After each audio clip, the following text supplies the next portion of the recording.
Hello students के आज के लेक्चर के अंदर हम देखने वाले हैं कि डेटाबेस। ठीक है, डेटाबेस मैनेजमेंट सिस्टम आरडीबीएमएस। ठीक है, तो लास्ट लेक्चर के अंदर हमने क्या पढ़ा था कि आरडीबीएमएस का यूज क्या है, कहाँ पे यूज होता है। ठीक है, किस तरीके से उसको उसकी जो फंक्शनलिटी होती है, उसके जो बेनिफिट्स किस तरीके से होते हैं, कैरेक्टरिस्टिक क्या होती है। ठीक है, फिर open database, open relational database क्या होता है, उसके अंदर आर्किटेक्चर किस तरीके से आता है, तो टेबल किस तरीके से बनता है, उसके अंदर कौन कौन सी चीजें आती है, तो उसके बारे में पढ़ा था। ठीक है, तो आज के लेक्चर के अंदर हम डिटेल में जाने वाले हैं कि आरडीबीएमएस में अंदर एक्सेक्टली किसी कौन कौन सी चीजें आती है, जिसकी मदद से हमें डेटा क्या रहता है, मॉडल क्या होता है, तो उसके बारे में हम डिटेल में पढ़ने वाले हैं। ठीक है, तो कभी भी आपको इस तरीके का कोई भी निशान दिखाई दे तो वन टाइप ऑफ आपका डेटाबेस है।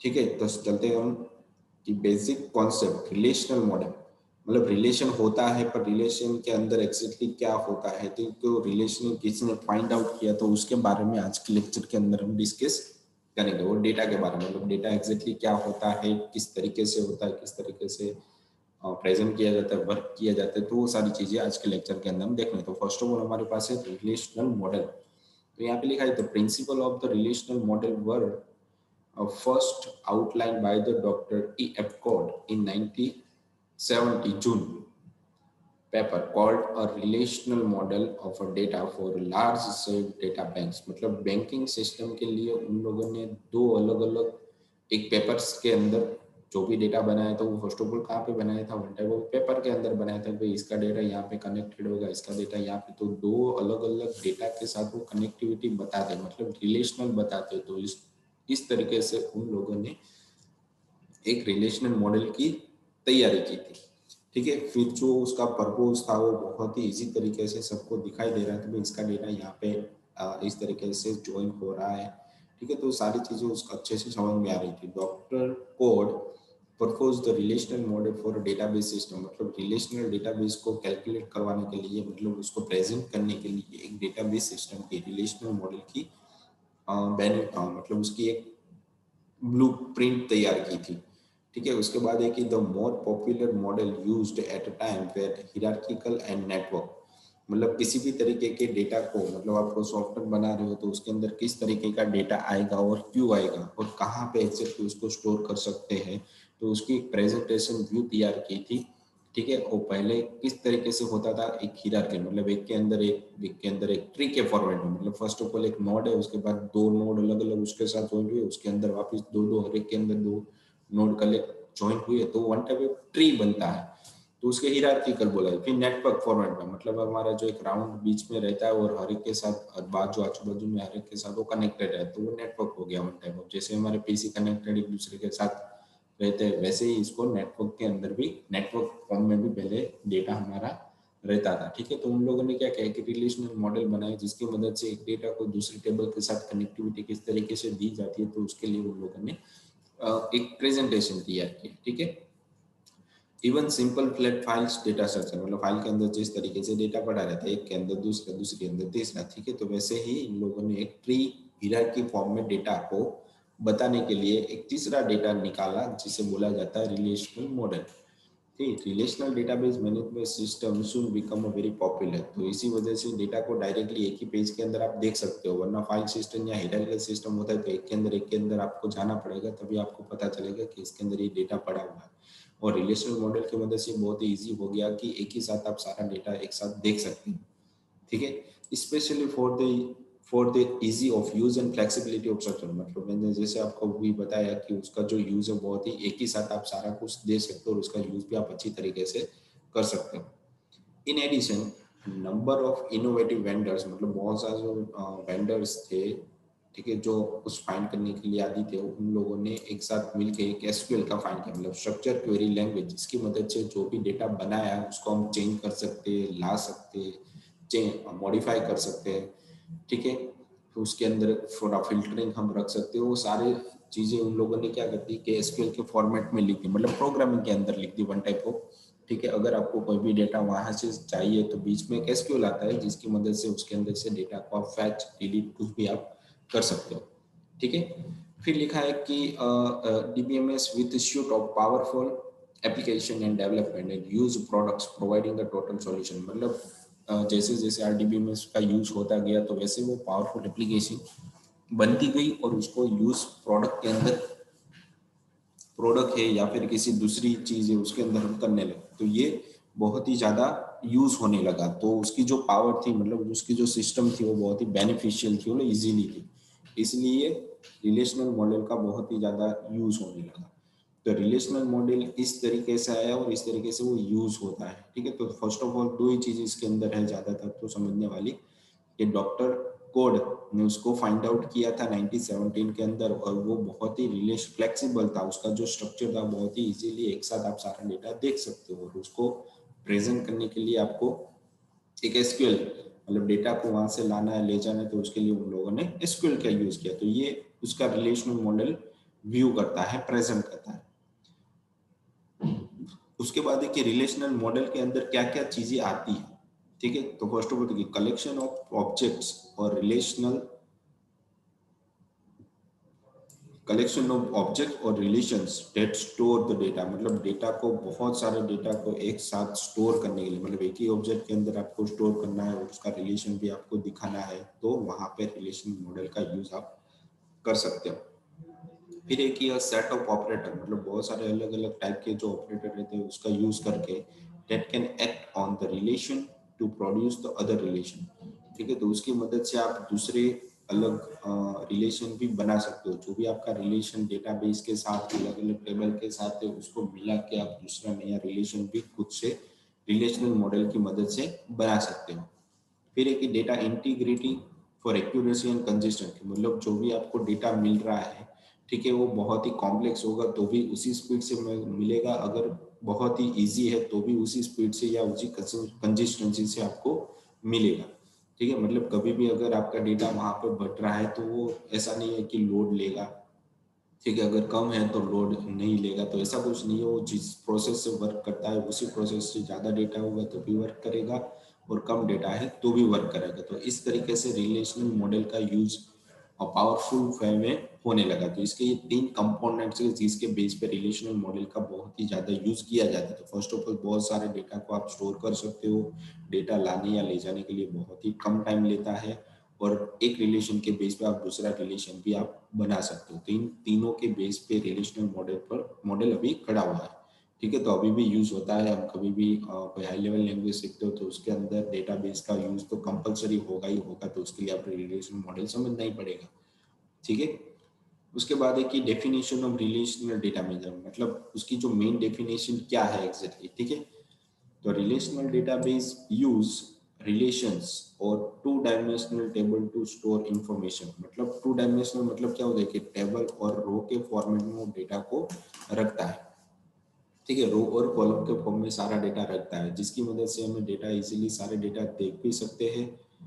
ठीक है, और उसका रिलेशन जो भी रहता है वो हम डायरेक्टली देख सकते हैं। एग्जाम्पल के फॉर्म में हम देखें तो you might want to store information about all employee in your company, मतलब आपके कंपनी के अंदर जितने भी एम्प्लॉय है उसकी सारी डिटेल आपको देखनी है, तो आप क्या करोगे कि एक ऊपर नेम लिख दोगे और नेम के अंदर पे वापस नीचे रो के हर एक रो के अंदर हर एक एम्प्लॉय का नाम अलग अलग, मतलब आपने क्या किया, एक कॉल रो बनाई।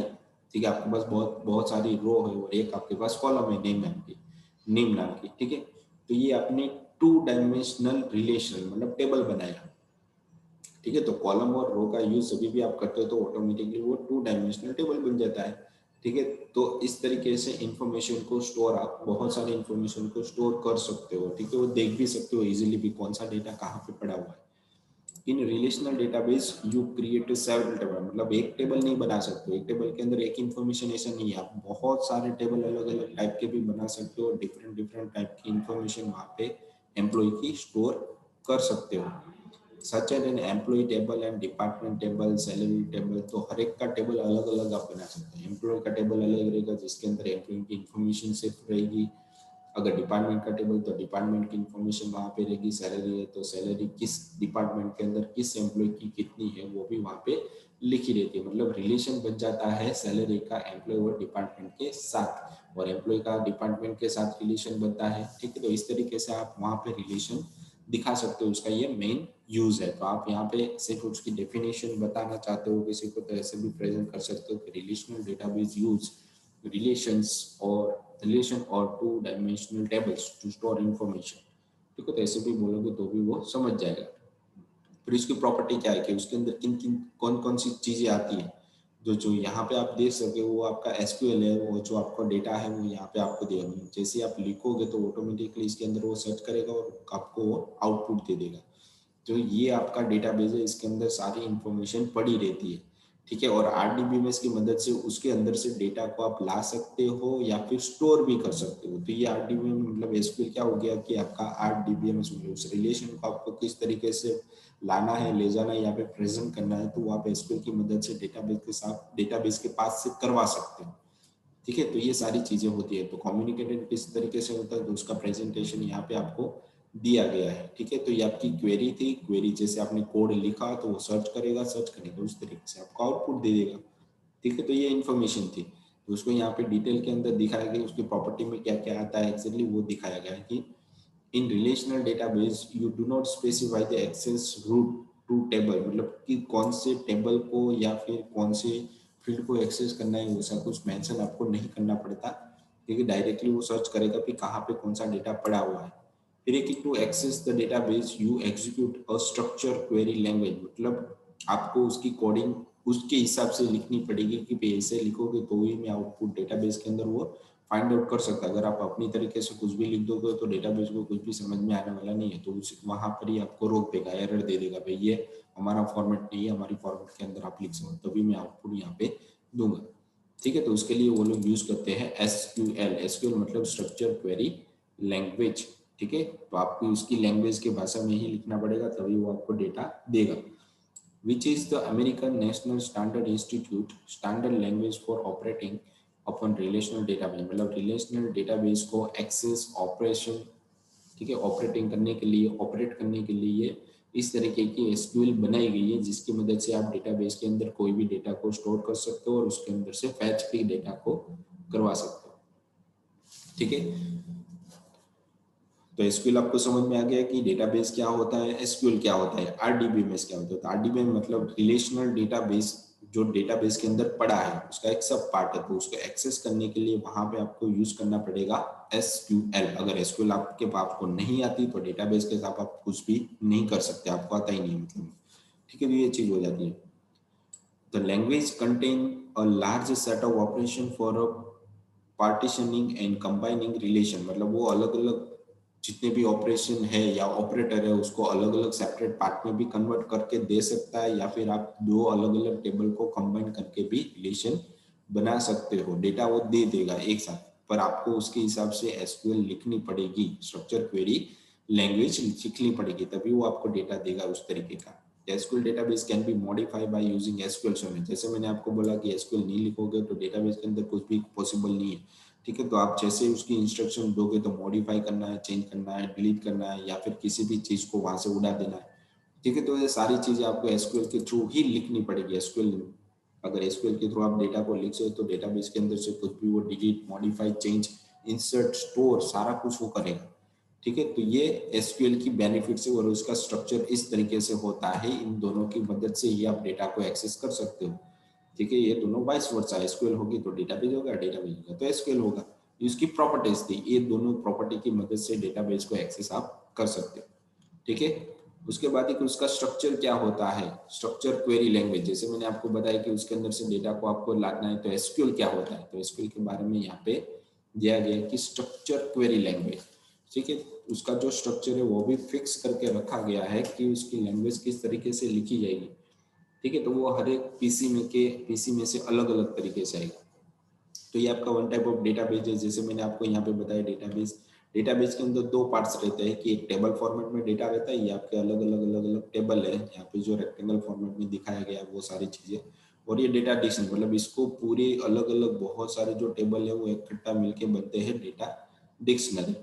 ठीक है, जो सर्वर के अंदर पड़ा रहता है। तो एक पीसी है, इसने इससे रिक्वेस्ट की कि मुझे ये टेबल चाहिए इसके अंदर, तो ये उठा के यहाँ पे आपको वापस यहाँ पे भेज देगा। इसने जो थोड़ा दूसरा डिफाइन करके दिया कि मुझे ये वाला टेबल चाहिए, तो उसके अंदर से वो डिफाइन करके इतना डेटा उसको दे देगा। मतलब सर्वर के पास वो हर एक बार रिक्वेस्ट करेगा कि मुझे ये डेटा चाहिए, ठीक है। जो जो भी डेटा उसको दे रहा है तो वो होगा तो आपको देगा, वरना नहीं होगा तो क्या करेगा कि इसके अंदर अलग अलग टेबल को ज्वाइन करके भी देना है तो वो भी दे सकता है, इसके अंदर से थोड़ी इन्फॉर्मेशन भी आपको चाहिए तो वो भी आपको दे सकता है, ठीक है। तो ये सारे डेटा देना या लेने का काम किसका होता है, एसक्यूएल। मतलब यहाँ पे उसने एसक्यूएल लिखा तो सर्वर के पास जाएगा, रन करेगा और यहाँ पे डेटा मैच हो रहा होगा तो उतना डेटा वो कैलकुलेट करेगा, उसको दे देगा, ठीक है। तो इस तरीके से रिलेशनल डेटाबेस वर्क होती है, मतलब एसक्यूएल लिखी जाती है।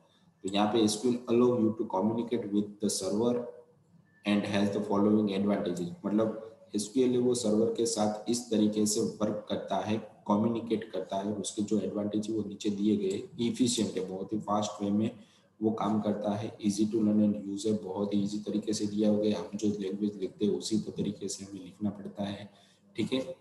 फिर है कि उसकी फंक्शनलिटी बहुत सारी दी गई और उसकी जो फंक्शनलिटी वो सारी की सारी एकदम कंप्लीट है, मतलब उसके अंदर कोई चेंजेस करने की कोई ज़रूरत नहीं है।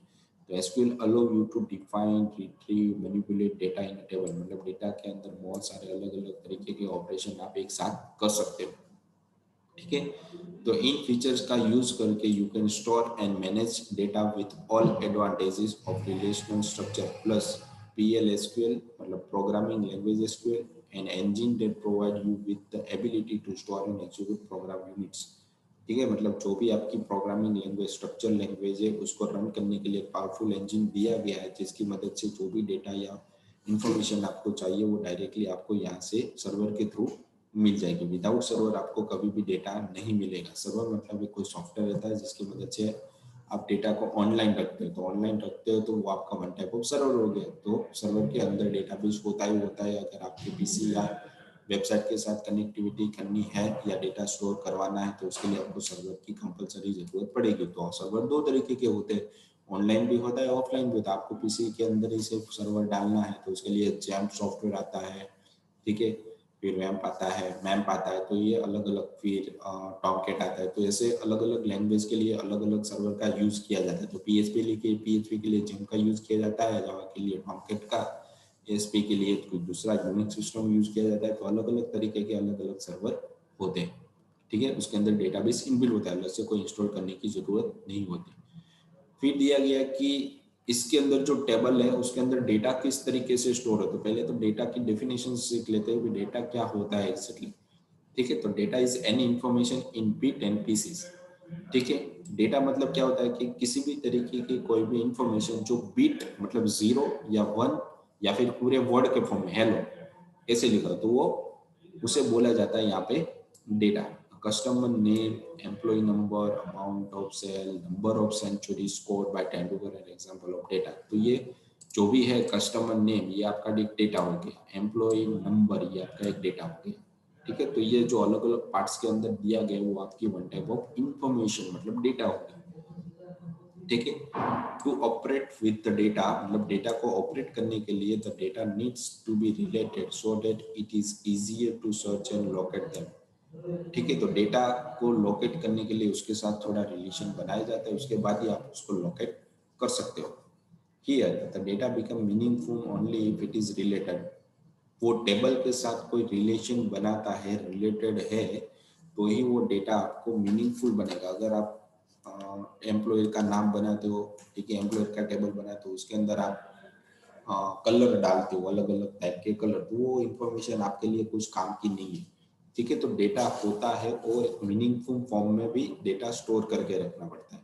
तो यहाँ पे आपको देखो ये यहाँ पे एक रो दी गई है, उसके अंदर बहुत सारे number, name, salary, bonus, sales, type is file.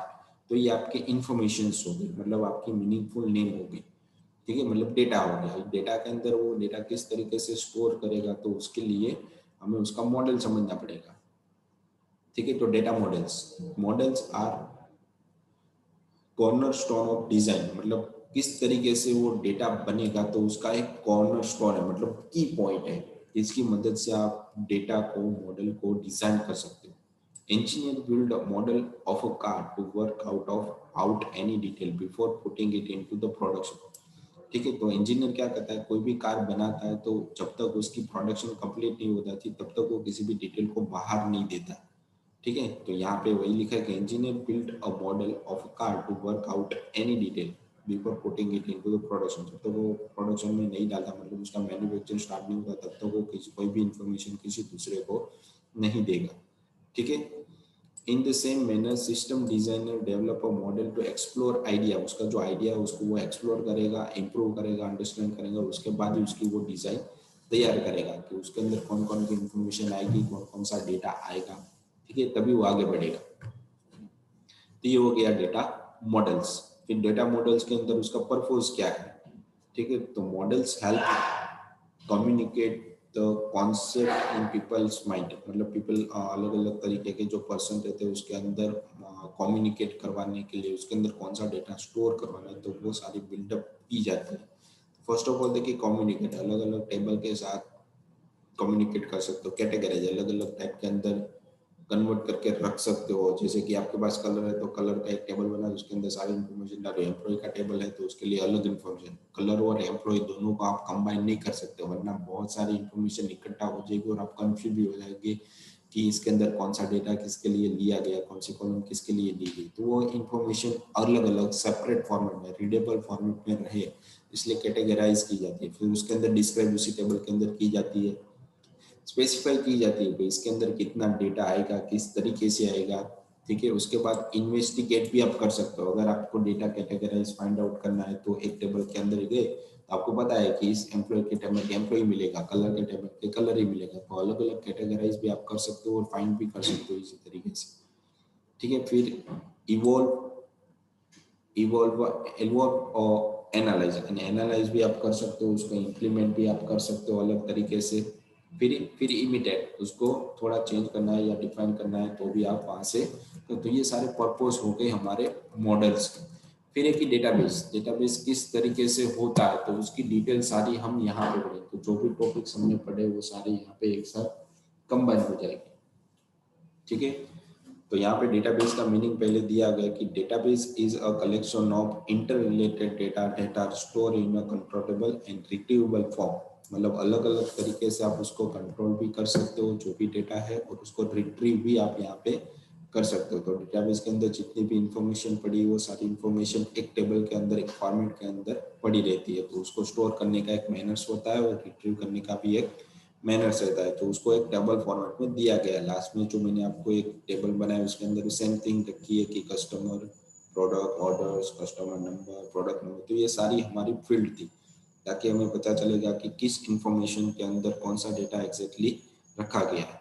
ठीक है, फिर एक ही collections represent a static information. मतलब वो स्टैटिक रहता है कि अगर मुझे इसके अंदर डेटा डालना है तो उस कोड के अंदर मुझे वापस नहीं जाना पड़ता। ठीक है, वो डायरेक्टली हम एसक्यूएल के थ्रू भी डेटा को इंसर्ट कर सकते हैं, या फिर ग्रुप के अंदर भी एक दूसरे टेबल के साथ या एक दूसरी फील्ड के साथ रिलेटेड कर सकते हैं। In this way, the information can be stored and retrieved quickly with the easy using data। मतलब डेटाबेस को यूज कर से हम किसी भी तरीके की इंफॉर्मेशन को इजीली स्टोर कर सकते हो और रिट्रीव भी कर सकते हैं। फिर एक database are created and manage as a file. मतलब उसको आप एक फाइल के फॉर्मेट में भी स्टोर करके रख सकते हैं। ठीक है, फाइल के फॉर्मेट में भी स्टोर करके रख सकते हैं। फिर है कि files are the unit of storage in a computer. मतलब फाइल को आप डेटा कंप्यूटर के अंदर इजीली स्टोर करके रख सकते हो। When the data is manage, data जब मैनेज रहेगा तो it is important that the relational governing the meaningful data groups are easy to define and manipulate. मतलब उसको देखने, कभी भी उसको उसके ऊपर आपको काम करना है या फिर उसके मीनिंग समझना है तो वो अगर एक ऑर्गेनाइज फॉर्मेट में मैनेज रहेगा तो आप उसको अच्छी तरीके से देख भी सकते हो और किसी को दिखा भी सकते हो और चेंजेस भी कर सकते हो वहाँ पे इजीली। ठीक है, each individual information can be share among several user. मतलब अलग अलग यूजर को भी आप उसको डिपार्ट कर सकते हो। जो भी इंफॉर्मेशन आपके पास पड़ी रहती है उसको अलग अलग यूजर को देख भी दिखा भी सकते हो, अलग अलग यूजर को देख भेज भी सकते हो। तो different user can access the same data for different purpose. मतलब अलग अलग पर्पज के लिए अलग अलग यूजर उसको एक्सेस कर सकता है। तो इस तरीके से सारी इंफॉर्मेशन डेटाबेस हमारा बनाया जाता है। ठीक है, तो ये हमारा वन टाइप ऑफ डिटेल्स होगी डेटाबेस की कि डेटाबेस के अंदर क्या क्या चीजें आती है और किस तरीके से आती है। सारी इंफॉर्मेशन यहाँ पे हमें मिल जाएगी इजीली। तो हमें पता चलेगा कि ये डेटाबेस एक्जेक्टली क्या होता है, किस तरीके, अगर आपको उसकी थियरी अच्छे से उसमें तो प्रैक्टिकल भी आप बहुत अच्छे से वहाँ पे करोगे। जैसे जैसे आगे बढ़ेंगे तो इसके प्रैक्टिकल सारी कुछ आ जाएगी। जिस तरीके से मैंने यहाँ पे आपको टेबल बताया तो उसी टेबल के हम वर्कआउट करना चालू करेंगे। ठीक है, तो आज के लेक्चर के लिए इतना ही था। उसके बाद यहाँ पे 3 क्वेश्चन आपको दिए गए जो आपको ऊपर के जो भी लेक्चर मैंने आपको बताया उसके अंदर से ही है। ठीक है, तो इसको अच्छी तरीके से समझना है। तीनों क्वेश्चन फिलअप करके आपको हमारी जो वेब एप्लीकेशन है उसके अंदर करना है, तभी आपको फिलअप करना है, तभी आपको अटेंडेंस आपकी गिनी जाएगी। ठीक है, तो आज के लेक्चर के लिए इतना ही था। आज के लेक्चर के अंदर हम क्या पढ़ा कि डेटा क्या होता है, रिलेशनल मॉडल क्या होता है, ठीक है, टेबल्स क्या होती है, ठीक है, फिर उसकी जो पर्पस है, उसकी जो रिलेशनल है, तो वो सारी चीज़ें हमने आज के लेक्चर के अंदर पढ़ी। ठीक है, तो आज के लेक्चर के लिए इतना ही था। ठीक, थैंक यू।